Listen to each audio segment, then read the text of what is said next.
আসসালামু আলাইকুম, সবাইকে শুভেচ্ছা জানাচ্ছি। মাসুম মাহবুব। প্রিয় দর্শক, আপনাকে শুনতে এবং দেখতে পাচ্ছেন ক্লিয়ার? আমাকে একটু কমেন্ট করে জানাবেন। আজকে বাংলাদেশ প্রসঙ্গে বেশ কিছু গুরুত্বপূর্ণ খবর দিতে চাই। বিশ্বাস করি স্বল্প সময়ের মধ্যে কিছু ইম্পর্টেন্ট মেসেজ আপনাদের দিতে পারবো। প্রিয় দর্শক, সবচেয়ে বড় দুঃসংবাদ আসছে আমাদের জন্য। আমাদের যেসব সেনা কর্মকর্তাদের বিরুদ্ধে গুম খুনের অভিযোগে আন্তর্জাতিক আদালত চার্জশিট দাখিল করেছে, অভিযোগ যাদের উপর আসছে বা যাদের গ্রেফতারের নির্দেশনা আসছে, তাদের মধ্যে উল্লেখযোগ্য বড় মাফিয়াগুলো দেশ ছেড়ে পালিয়ে গেছে, এমন তথ্য আসছে। যদিও এই ব্যাপারে সেনাবাহিনী স্পষ্ট করে কিছু বলেনি। ইম্পর্টেন্ট যে বার্তাটি ইতিমধ্যে আপনারা হয়তো জেনে গেছেন যে সেনাবাহিনীর পক্ষ থেকে আজ সাংবাদিক সম্মেলন করে কিছু বিষয় জানানো হয়েছে। এর মধ্যে বলা হয়েছে, যারা সার্ভিসে রয়েছেন সেনাবাহিনীর এই মুহূর্তে, তাদের মধ্য থেকে 14 জন এবং এলপিআরে যাওয়া একজন, মোট 15 জনকে সেনা হেফাজতে আনা হয়েছে। দুটো বিষয় ভালো করে খেয়াল করবেন। সেনাবাহিনী আজকে বলছে সাংবাদিক সম্মেলন করে যে তারা 15 জনকে তাদের জিম্মায় এনেছে বা হেফাজতে এনেছে।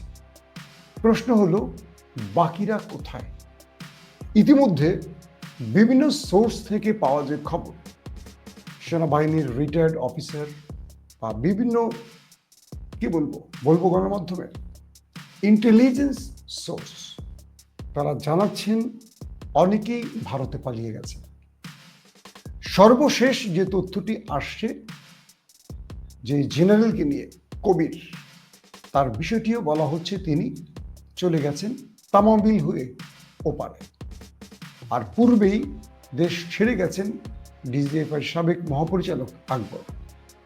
মিস্টার তাভরেজেরও নামটি আসছে ভারতে চলে যাওয়া। প্রশ্ন হলো, সেনাবাহিনী এই ঊর্ধ্বতন কর্তৃপক্ষ কি করে পালিয়ে গেল? আর দ্বিতীয় বিষয়টি হলো, যারা পালালো না বা যাদেরকে সেরা হেফাজতে আনা হলো, তাদেরকে কেন পালাতে দেয়া হলো না? দুটো প্রশ্ন পেলেন। 3 নম্বর প্রশ্ন, ওয়াকারুজ্জামানের সাথে যে বৈঠকের অভিযোগ এসছে আমাদের কাছে, সেই বৈঠকে তাদের ব্যাপারে আসলে কি সিদ্ধান্ত এসেছিল যখন আন্তর্জাতিক আদালত তাদের গ্রেফতারি পরোয়ানা জারি করে? 4 নম্বর প্রশ্ন হলো, ওয়াকারুজ্জামানের এখানে ভূমিকা কি? তিনি কি ফেঁসে যাচ্ছেন শিগগিরই? চলেন এই বিষয়গুলো নিয়ে আমরা একটা একটা করে ধারাবাহিক আলোচনা তুলে ধরার চেষ্টা করছি। প্রিয় দর্শক, প্রথম যে বিষয়টি তৈরি হয়েছে আমাদের সামনে, সেটি হলো সেনাবাহিনীর সাংবাদিক সম্মেলন।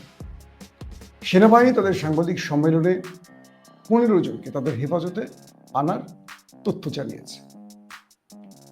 5 তারিখের পর, শেখ হাসিনা পালিয়ে যাওয়ার পর, প্রায় 650-র মতো বিভিন্ন পেশাজীবী হাই অফিসিয়াল, যারা আওয়ামী লীগের সুবিধাভোগী ছিল, রাষ্ট্রে নানান রকম অনৈতিক অপরাধে জড়িত ছিল, তারা সেনা হেফাজতে ছিলেন, অর্থাৎ আশ্রয় নিয়েছিলেন। এবং এই তথ্যটি প্রকাশ্যে গণমাধ্যমে নিশ্চিত করেছিলেন সেনা প্রধান ওয়াকারুজ্জামান। এরপর আমরা অনেককেই দেখলাম মিসিং, অর্থাৎ আর তারা গ্রেফতার হলেন না, পালিয়ে গেলেন। এর মধ্যে অল্প কজনকে আমরা গ্রেফতার দেখলাম, সালমানিক রহমান, আনিসুল হক, পলক, এবং আমরা পেলাম জিয়াউল আহসানকে। কিন্তু বারবার যে তথ্য আমরা প্রচার করেছিলাম গণমাধ্যমে, এম আরাফাত কোথায় গেলেন, হাসান মাহমুদ কোথায় গেলেন, এরা প্রত্যেকেই সেনা হেফাজতে ছিল, এমন ইন্টেলিজেন্স তথ্য আমাদের কাছে আসছে। প্রশ্ন হলো, ওয়াকারুজ্জামান বা আমাদের আইএসপিআর যা বলেন তাই যে সত্য, এটা কি এদেশের মানুষ বিশ্বাস করে? এবং আমরা ভেতর থেকে অনেক রকম তথ্য পাই, হয়তো তারা অফিসিয়ালি এই তথ্য নিশ্চিত করেন না, অর্থাৎ সোর্স আমাদের সাংবাদিকদের যে তথ্য দিয়ে থাকে যেই সোর্সের তথ্যের আলোকেই আমরা সাধারণত গণমাধ্যমে খবর প্রচার করি। এবং এইটুকু কনফার্ম থাকতে হবে আপনাদের যে আমরা বরাবরই যে কাজটি করি, একটা সোর্স খবর দিলেও আমরা প্রচার করি বিষয়টা এরকম না। এটাকে চেক, কাউন্টার চেক, অনেক রকম চেক করে এই খবরগুলো আপনাদের কাছে হাজির করি। কারণ একজন পেশাদার সাংবাদিক, মূল ধারার সাংবাদিক কখনো মিথ্যা বলতে চায় না, তার ক্রেডিবিলিটি নষ্ট করতে চায় না। হাসান মাহমুদ ছিলেন সেনা হেফাজতে, পালিয়ে গেলেন। হারুন, পুলিশের যে হারুন, তিনি ছিলেন, পালিয়ে গেলেন। বিপ্লব ছিলেন, পালিয়ে গেলেন। এম আরাফাত ছিলেন, পালিয়ে গেলেন। শিরিন শারমিন এখনো সেনা হেফাজতে রয়েছে। তাকে দিয়ে আওয়ামী লীগের ক্লিন আওয়ামী লীগ বা আরেকটা নতুন আওয়ামী লীগ তৈরির কাজ চলছে। প্রশ্ন হলো, সেনাবাহিনীর দায়িত্ব কি এই কাজগুলো? 5 তারিখের পর ডিজিএফআই এর বিতর্কিত অফিসাররা অনেকেই বাবা দায়িত্ব পালন করেছে। যখন ট্রাইব্যুনাল তাদের বিরুদ্ধে তথ্য প্রমাণ হাজির করছিল, ডকুমেন্ট হাজির করছিল, প্রমাণ হচ্ছিল, তখন আমরা দেখলাম ওয়াকারুজ্জামানের দৌড়ঝাঁপ বেড়ে গেছে। কখনো প্রেসিডেন্ট, কখনো প্রধান উপদেষ্টা, কখনো প্রধান বিচারপতির সঙ্গে তিনি বৈঠক করছিলেন, আমরা তথ্য দিচ্ছিলাম। পরক্ষণে আমরা দেখছিলাম যে আবার স্বাভাবিক হচ্ছে, আবার আলোচনা, আবার স্বাভাবিক। সর্বশেষ প্রফেসর ইউনূসের সাথে সাক্ষাৎ করলেন সেনাপ্রধান ওয়াকারুজ্জামান। তিনি বললেন যে আমরা সরকারকে সহযোগিতা করতে চাই। প্রশ্ন হলো, 1 বছর পরে গিয়ে ইউনূস এই কথাটি তাকে বলতে বাধ্য হলেন কেন? তার মানে এই দুজনের মধ্যে টানাপোড়েন ছিল, এটাই তো প্রমাণিত হয়ে গেছে।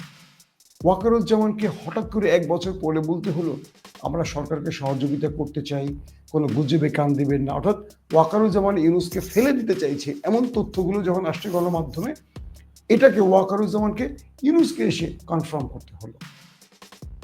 এবং আমরা যখন দেখলাম ট্রাইব্যুনাল, আন্তর্জাতিক আদালত গুম খুন নিয়ে জোর সোরে কাজ করছিল, তখন দেখলাম এই সেনাবাহিনীর কিছু কিছু গ্রুপ, একটি রাজনৈতিক বড় দল, বাংলাদেশের এই মুহূর্তে যারা বড় দল, তাদের সাথে একাধিকবার বৈঠক করেছে, একাধিক নেতার সাথে। এরকম তথ্য আমাদের কাছে আসছে।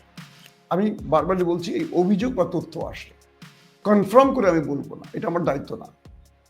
যদি মিথ্যে হয় আইএসপিআর বলবে, যদি সত্য হয় সেটাও আইএসপিআর বলবে, যেহেতু আমাদের একটা বাহিনী আছে এবং তাদের প্রেস উইং আছে, কথা বলার জায়গা। আমরা কেবল আমাদের অভিযোগের জায়গাগুলো বলছি। বিভিন্ন সোর্স থেকে খবর এলো মির্জা ফখরুল ক্যান্টনমেন্টে গেলেন দেখা করতে। এ ব্যাপারে ফখরুল কিছু বললেন না। এরপরে তথ্য এলো ক্যান্টনমেন্ট থেকে ঊর্ধ্বতন কর্তৃপক্ষ বিএনপির খুব পাওয়ারফুল নেতাদের সাথে বৈঠক করলেন। এরপর আমরা যে বিষয়টি দেখলাম, বিএনপি নির্বাচন ছাড়া আর একটা দাবিও তুলল না, শুধু নির্বাচন চায়। যে বিএনপি বারবারই বলেছে গুম খুনের বিচার করবে, সেই বিএনপি নির্বাচন শব্দ ছাড়া আর একটা দাবি তুলল না কারো কাছে। এটা আমাদের কাছে রহস্যজনক মনে হয়েছে। সর্বশেষ তারেক রহমানের বক্তব্যটি সিগনিফিক্যান্ট, এবং তারেক রহমানের বক্তব্যের পরই আন্তর্জাতিক আদালত এই যে গ্রেফতারি পরোয়ানার বিষয়টি কনফার্ম করল। তার মানে তারেক রহমান যা চাইছেন, তার দলের এমন কিছু নেতা আছেন তারা ভিন্ন কিছু চাইছেন। তারেক রহমান চাইছেন rule of law, Tarique Rahman চাইছেন এই অপরাধীদের বিচার হোক, কিন্তু বিএনপির মধ্যে একটা বড় গ্রুপ চাইছেন না, এমনটিও তথ্য আসে। সেই গ্রুপটি আমরা বলছি না কারা, আপনারা বুঝে নেবেন।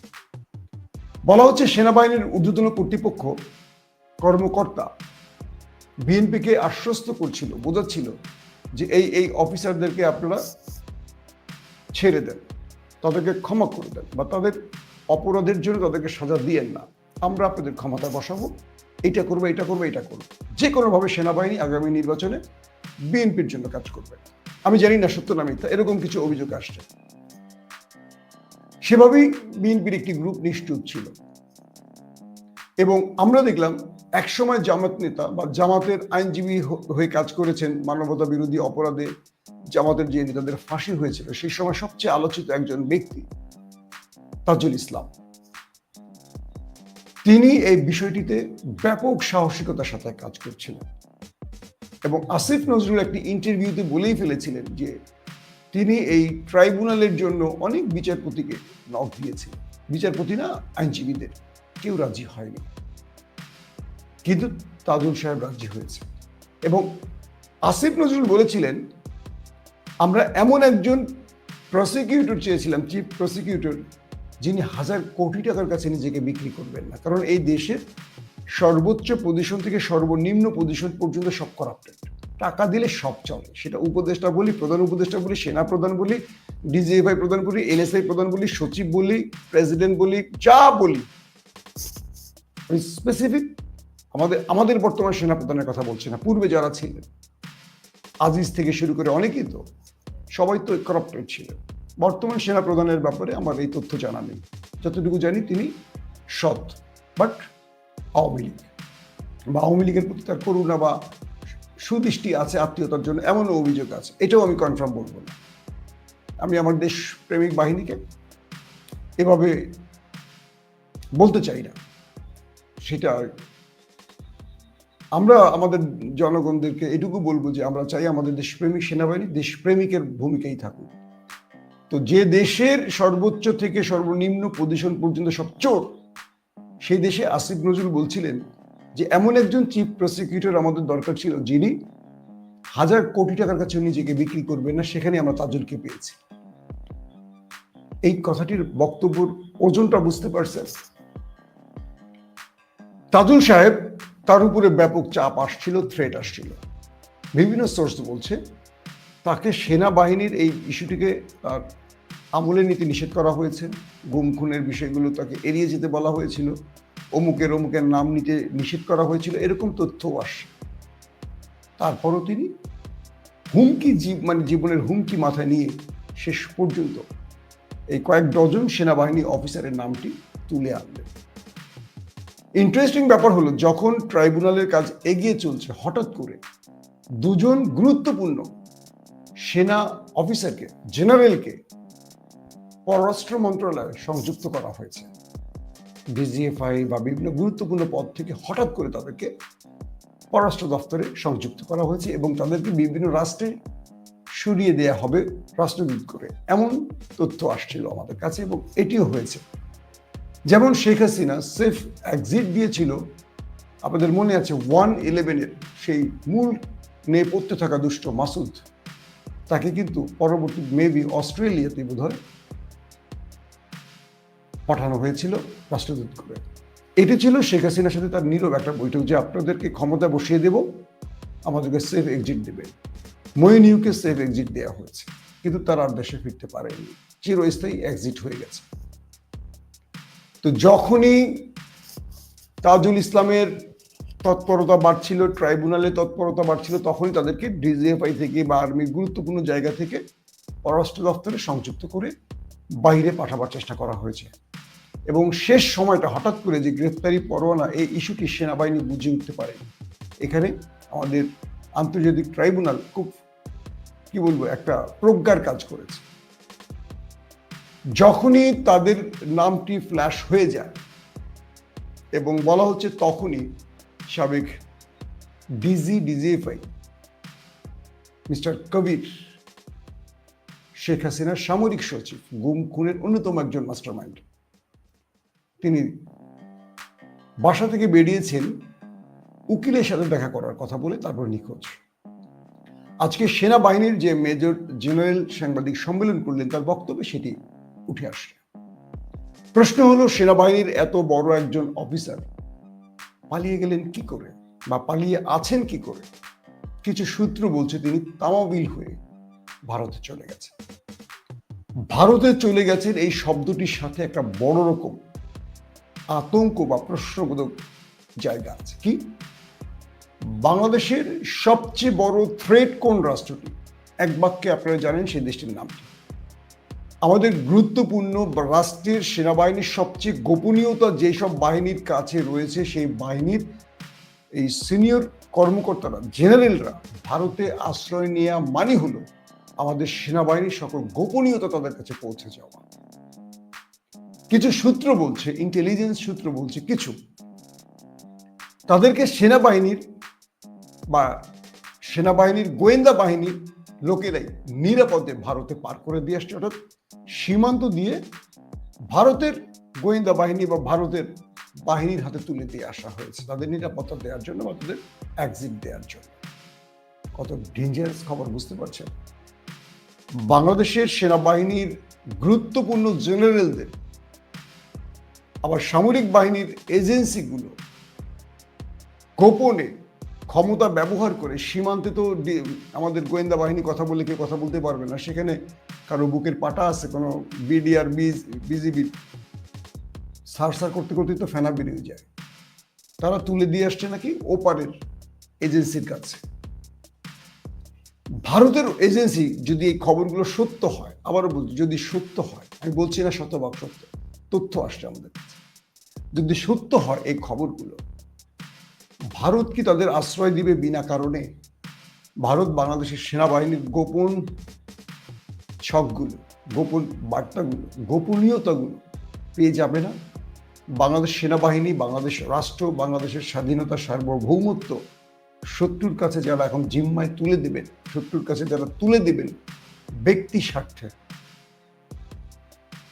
সেই সব ব্যক্তিদের এই রাষ্ট্রের সেনাবাহিনী আটকাতে পারল না। প্রশ্ন হলো, ওয়াকারুজ্জামান সেনাপ্রধান থাকা অবস্থায় এই অফিসাররা পালালেন কি করে? এ দায়ভার ওয়াকারুজ্জামান নেবেন কি নেবেন না? তাহলে ওয়াকারুজ্জামান যদি এই দায়ভার না নেন, কে নেবে? যদি ওয়াকারুজ্জামান দায়ভার নিতে হয়, তাহলে তার বিরুদ্ধে গ্রেফতারি পরোয়ানা কবে জারি হবে? নাকি তিনি সেনা প্রধান বলে বেঁচে যাবেন? নাকি ওয়াকারুজ্জামান এই বিষয়ে জানেনই না, এটা অন্যভাবে ঘটে গেছে? 2 নম্বর প্রশ্ন, যে 15 জন সেনা জেনারেলকে সেনা জিম্মায় নেওয়া হলো, তাদেরকে কেন পালাতে দেয়া হলো না? তারা কি সেনাবাহিনীর বর্তমান পাওয়ারফুল বা যারা বর্তমান আঙ্গুলের ইশারা সেনাবাহিনী চালান সেই সব কর্তাদের সাথে ওই 15 জনের কোনো বিরোধ ছিল? নাকি এই 15 জনকে সামনে রেখে মূল মাস্টার মাইন্ড, মূল হত্যাকারীদের পালাতে দেওয়া হলো? আমি মনে করি এই রাষ্ট্রের প্রসিকিউশনের সেনা প্রধানকে ডেকে নেওয়া উচিত, বর্তমান ডিজিএফআই প্রধানকে ডেকে নেওয়া উচিত, বর্তমান সামরিক বাহিনীর যেসব ব্যক্তিরা এই পালানোর সাথে সম্পৃক্ত থাকতে পারেন তাদের ডেকে জিজ্ঞাসাবাদ করা উচিত। কারণ রাষ্ট্রের কাছে সবাই চাকর, যে যত বড়ই পদের বসে থাকেন না কেন। রাষ্ট্রের কাছে প্রফেসর ইউনূস একজন চাকর, তাকে আমরা আমাদের ট্যাক্সের টাকায় বাঁচায় রাখছি, মানে খাওয়াইতেছি। সে যে যমুনায় থাকেন এটা আমাদের ট্যাক্সের টাকায়, তার কারেন্ট বিল, গ্যাস বিল, পানির বিল এটা আমাদের ট্যাক্সের টাকায়। সো কারো কাছে অনুরোধ করছি না, এটা আমাদের দাবি, এদেশের জনগণের দাবি। প্রিয় দর্শক, প্রশ্ন হলো, ডিজিএফআই যে 5 জনের নামে সমন জারি হয়েছে, এরা একজনও নাকি দেশে নাই, সব নাকি পালিয়ে গেছে, যে তথ্যগুলো পাচ্ছি। যদি এই তথ্য সঠিক হয় তাহলে বিচার করবেন কাদের? এবং এই 5 জনকে কারা পালাতে দিল? তার মানে 5 আগস্টের পর সেনাবাহিনীর কাছে থাকা 650 অপরাধীকে যারা পালাতে দিয়েছেন তারাই তাদেরকে পালাতে সাহায্য করেছে। যারা পালাতে সাহায্য করেছেন এবার তাদের বিরুদ্ধে মামলা হওয়া খুব জরুরি। বিএনপি জামাত ক্ষমতায় আসলে কি এদের বিরুদ্ধে ব্যবস্থা নেবে? কিংবা প্রফেসর ইউনূস কি এখন তাদেরকে তলব করে জিজ্ঞাসা করবেন, তাদেরকে এই কাজে ব্যর্থতার জন্য চাকরিচ্যুত করবেন? আমি মনে করি এটা খুবই গুরুত্বপূর্ণ। এটা হলো একটা ব্যাপার। সেনাবাহিনীর মধ্যে কয়েক দফা বৈঠক হয়েছে, তথ্য আসছে। বড় একটি গ্রুপ বলছে ওয়াকারুজ্জামানকে আমরা আমাদের কলঙ্কিত অফিসারদের দায়ভার নিতে চাই না, যারা সেনাবাহিনীকে দেশের কাছে, বিশ্বের কাছে তাদের ভাবমূর্তি নষ্ট করেছে, তাদের দায়ভার আমরা নিতে চাই না। রাষ্ট্র তাদের বিচার করলে অবশ্যই তাদের বিচার করতে দিতে হবে। যে কারণে ট্রাইব্যুনাল যে সিদ্ধান্ত নিয়েছে তারপর সেনাবাহিনীর উচ্চবাচ্য কমে গেছে। তবে যারা দায়িত্বে ছিলেন, যেসব জেনারেলরা যারা এখন সেনা হেফাজতে আছেন, যারা পালিয়ে গেছেন, তারা কু করার চেষ্টা করেছেন, কিন্তু সেটি বাস্তবায়ন করতে পারেননি। কারণ মাঠ লেভেলে যারা রয়েছেন, সোলজার, মেজর, কর্নেল বা এই ক্যাটাগরির মধ্যে যারা রয়েছেন, তারা বলেছেন যে আমরা সেনাবাহিনীর ভাবমূর্তি রক্ষা করতে চাই, আমরা এই দেশকে স্থিতিশীল রাখতে চাই, আমরা চাই 16 বছর যারা অপরাধ করেছে তাদের বিচার হোক। এখন কু তো একজন মেজর জেনারেল করে বসতে পারেন না, তার নির্দেশ মানতে তার ব্রিগেডের বাকি অফিসারদের, সৈনিকদের মাঠে নামতে হবে, কেউ রাজি হচ্ছে না, যে কারণে শেষ পর্যন্ত তারা পালিয়ে গেছে, তারা কুতে সফল হননি। এবং ইন্টারেস্টিং ব্যাপার, এরা যে পালিয়ে গেছে বাংলাদেশ থেকে, সেনাবাহিনীর আজকের প্রেস কনফারেন্সে তারা বলছেন যে আমরা কিছু জানি না। ডিজিএফআই যে এই গুম খুনে জড়িত এটা নাকি সেনাবাহিনী জানতো না। সেনাবাহিনীর বক্তব্য হলো যে ডিজিএফআই নিয়ন্ত্রিত হয় পিএম এর আন্ডারে, প্রধানমন্ত্রীর আন্ডারে, সেনাবাহিনীর আন্ডারে না। তাই ডিজিএফআই কোথায় আয়নাগর করেছে, কোথায় গুম খুন করেছে আমাদের সেনাবাহিনী জানে না। প্রশ্ন হলো এই বাহিনী দিয়ে আমরা শত্রু মোকাবেলা করব কি করে, যারা ক্যান্টনমেন্টের মধ্যেই ডিজিএফআই কি করছে জানে না, আয়নাঘর কোথায় তারা জানে না। এরা কি শুধু লেফট লাইটই করবে? এরা কি কেবল রেশনই নেবে? এরা কি কেবল কালভার্ট, ব্রিজ, বড় বড় ভবনের ঠিকাদারি কাজ করবে? গত 16টা বছর তো তাই হয়েছে। আমি একটা জিনিস বিশ্বাস করি, আমার সাথে আমার দর্শকরা হয়তো একটা জিনিস বিশ্বাস করেন, সেটা হলো আমাদের দেশপ্রেমিক সেনাবাহিনী এখনো আছেন, তারা এই দেশকে রক্ষা করবেন এবং তারাই আগামী দিন এই কারাপ্টেড, লুভি, খুনি, দলবাজ সেনাবাহিনীর বিচারের জন্য মাঠে নামবে। এবং একটা জিনিস আমাদের বিশ্বাস করতে হবে, এই দেশ টিকে আছে এখনো দেশপ্রেমিক সেনাবাহিনীর জন্য। সংখ্যায় অধিক নয় খারাপের সংখ্যা। সেনাবাহিনীর মধ্যে যারা হাসিনার সুবিধা নিতে এসেছিলেন, ব্যক্তিগত আখের গোছাতে, বড় বড় পদ বাগাতে, হাজার কোটি টাকার মালিক হতে, তারা সেই সম্পদ ভোগ করতে হয়তো পারছেন না। তারা আজ দেশ থেকে পালিয়ে গেছেন, কালকে থেকে তারা রিফিউজির মতো জীবনযাপন করবেন। বলা হয়েছে কেউ কেউ চলে গেছেন ইউরোপেও। সবচেয়ে আশ্চর্য লাগে, এই দেশ থেকে বিগত 16 বছর মাটির নিচ থেকেও একজন নিরাপরাধ মানুষ বাঁচার জন্য আশ্রয় নেয়, সেখান থেকে এই সেনাবাহিনী ডিজিএফআই খুঁজে বার করত। আর আজকের ডিজিএফআই আমাদের দেশের গুম খুনের হত্যাকারীদের জানে না তারা কোথায় আছে, তারা কোন সীমান্ত দিয়ে পালিয়ে গেছে সেটাও তারা জানে না।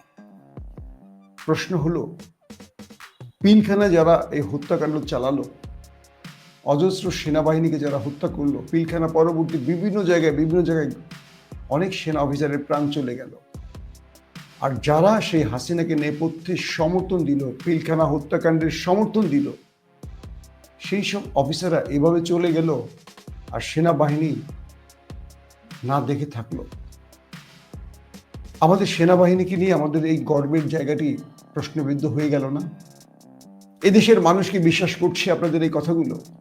যতই আপনারা বলেন তিনি কখন কোথায় কিভাবে চলে গেছে জানি না, প্রতিটা সীমান্তে সেনাবাহিনীর নেতৃত্বে বিজিবি রয়েছে, সেখান থেকে তারা পালিয়ে গেল, আমরা কিচ্ছু জানি না। তাহলে ব্যর্থতার জন্য আপনাদের চাকরি ছেড়ে দেওয়া উচিত না? প্রফেসর ইউনূস ওয়াকারুজ্জামানকে ডাকবেন, জিজ্ঞেস করবেন ডিজিএফআর এই কর্মকর্তারা কি করে দেশ ছেড়ে চলে গেছে, কে তাদের সহযোগিতা করেছে, এতদিন দেরি হলো কেন? কারণ যে ব্যক্তি, আবারও বলছে, যে ব্যক্তি প্রধান বিচারপতি, প্রেসিডেন্ট, প্রধান উপদেষ্টার কাছে তাদেরকে রক্ষার চেষ্টা করেছেন, তিনি তো তাদেরকে পালাতে সাহায্য করেছেন, সেটা কি তাই নয়? এটার জন্য তো আমাদের রকেট সায়েন্স প্রয়োজন নেই। যিনি এতদিন ধরে এইসব ব্যক্তিদের, কারাপ্টেড খুনি ব্যক্তিদের বাঁচাবার জন্য তদবির করেছেন, চেষ্টা করেছেন, হুমকি দিয়েছেন, তিনি তো পালাতে সাহায্য করেছেন, তাহলে তাকে গ্রেফতার করেন। কে সেই ব্যক্তি? এটা খুব কঠিন কাজ নয়। ইন্টারেস্টিং খবর, যিনি বা যারা এতদিন রাষ্ট্রকে থ্রেট দিতেন, হুমকি দিতেন, এদের গ্রেফতার করলে কু করবে, এটা করবে, ওটা করবে, ইউনূস সরকারের পতন ঘটবে, অবশেষে তারা পরাজিত হয়ে গেছে। অবশেষে তাদের পরাজয় ঘটে গেছে। বাংলাদেশ ছাত্র জনতার, বাংলাদেশ দেশপ্রেমিক সেনাবাহিনীর হাতে চলে গেছে। দোষীরা হয় কেউ পালিয়ে গেছেন, বাকিরা জেলে যাবেন। বাংলাদেশের প্রত্যেকটা নিরাপত্তা বাহিনী, দেশপ্রেমিক সেনাবাহিনী, air force, navy, RAB, police, BGB সবার উদ্দেশ্যে একটি বার্তা: যখন আপনারা ডিজিএফআই বড় বড় পদে ছিলেন, আপনাদের ভয়ে দেশের মানুষ অস্থির ছিল কখন কাকে তুলে নিয়ে পেট কেটে পায়ে ইট বেঁধে পাথর বেঁধে পানিতে ভাসিয়ে দেবে। আজ আপনারা পালাচ্ছেন। দেশের মানুষ সব ঠিক আছে, কিন্তু আপনারা পালাচ্ছেন। এই বিশাল বিশাল পদ আপনাদের রক্ষা করতে পারছে না। সেনা প্রধানের মতো ব্যক্তি ঘুমোতে পারছে না, চোখ বন্ধ করতে পারছে না। আতঙ্ক কোন দিক থেকে তিনি ফেসে গেল। মনে রাখবেন, জুলুমের দিন স্থায়ী হয় না। আল্লাহর পরিকল্পনা আর মানুষের পরিকল্পনায় পার্থক্য আছে। আপনারা পরিকল্পনা করে হাসিনাকে 16 বছর বাঁচিয়ে রেখেছেন। আল্লাহর পরিকল্পনা কি জানতেন না? আল্লাহর পরিকল্পনা হলো হয় জেল, নয় ফাঁসি, নতুবা দেশ ছেড়ে ফেরারি জীবন। তাহলে এই অবৈধ টাকা, ক্ষমতা, 16 বছর যে পাপ তৈরি করেছেন, দুনিয়া থেকে যে পাপ শুরু হয়েছে, সেই পাপ কি আখেরাতে আপনাকে শাস্তির মুখোমুখি করবে না? যে মানুষগুলোকে বিনা কারণে হত্যা করেছেন, যদি দুনিয়াতে বেঁচে যান, ভারতে গিয়ে বা ইউরোপে গিয়ে বা পালিয়ে থেকে গর্তে থেকে, আল্লাহর কাছে আল্লাহর হাত থেকে বাঁচতে পারবেন? যে সন্তানগুলো তার বাবার জন্য কেঁদেছে, যে মা তার কাঁদতে কাঁদতে চোখ অন্ধ করে ফেলেছেন ছেলেদের জন্য, ছেলে আর ফিরে আসেনি গুম জগৎ থেকে, তাদের অভিশাপ, সেই মানুষের পাপ, মানে সেই মানুষের অভিশাপের পাপ, সেখান থেকে বাঁচবেন কি করে? একবার চিন্তা করেন। এই অর্থ, ক্ষমতা মাত্র দুনিয়ার 50, 60, 70 বছরের জীবনের, তারপর অনন্তকাল এ হত্যার যে বিচার বা আল্লাহর যে শাস্তি কত ভয়াবহ, সেটাকে চিন্তা করেন। তাহলে আগামী দিন আর কেউ এই পাপে পা রাখতে পারবে না। আল্লাহ হাফিজ।